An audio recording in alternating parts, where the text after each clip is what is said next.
Hey guys, Jules again. Okay, so I guess some of you are wondering, they're not really into bikes, what a fat bike is. So a fat bike is normally a hardtail frame, solid forks. You can get them with full suspension or just front suspension. But a fat bike is, as you can see here, fat bike is a bike with fat tyres. They're normally around anywhere from 4 inches wide to up to 5 inches wide. So the rims have to be wider, the forks have to be wider to accommodate the bigger wheels, the bigger rims and the bigger tyres. As you can see on the rear as well, the rear end of the tail of the bike is a lot wider to accommodate that. The hubs are a lot bigger. This one is running gear-wise. This one is running a SRAM system.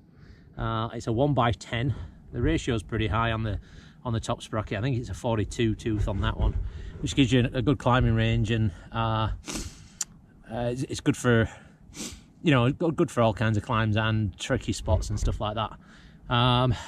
You can get them with 2x10 systems on, but what we find with fat bikes, usually in the snow, is the front derailleur gets caught up, gets a lot of snow and ice build up on there, and it doesn't normally work. So people either take them off or they just run, you know, 1x10s, 11s or 1x12s on some of the high-end stuff.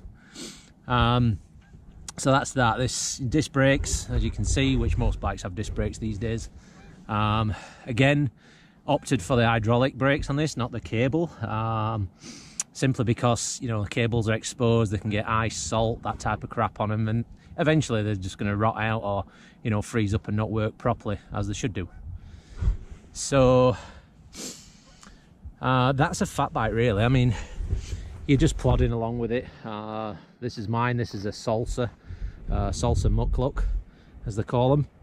But there's all different types of brands. Specialized do them, called the Fat Boys. Treks do them, Trek Farleys. There's quite a few brands that do the fat bikes. This one's geared up to how I want it. So I've got the light, obviously, a Bontrager light on the front for night riding. All different modes. Got the phone set on there, a little bell, as you do. Little mudguard, Union Jack on the back. Got to keep it proud, but also, you know, got the Canadian one up there as well, the maple leaf. Yeah, don't go with clip pedals or basket pedals, anything like that. Simple reason, common sense really. Once you're hooked up to them, you might need to get your feet out pretty quick, and in the snow, you know, it's not advisable to do it, my personal opinion anyway. So this is just running flats, just 44 North flats, same as the tyres. They're 44 North Dillinger 4s, 120 TPI ultralight casing. So TPI is tread per inch, and the each tyre has 240 concave studs into the tyres to give you a traction. All depends on tyre pressures, all depends on your weight and what you're riding on. I mean, currently I'm running about 4-5 psi, 5 in the front and 4 in the back, which is, you know, you can even go down to 2 or 3 if you really need to. But yeah, that's fat biking. I'm out on the paths here, just in the local, you know, in the neighbourhood. Just going to go down to down into Fish Creek a little bit there, and then do a loop and then come back. So yeah, there you go guys.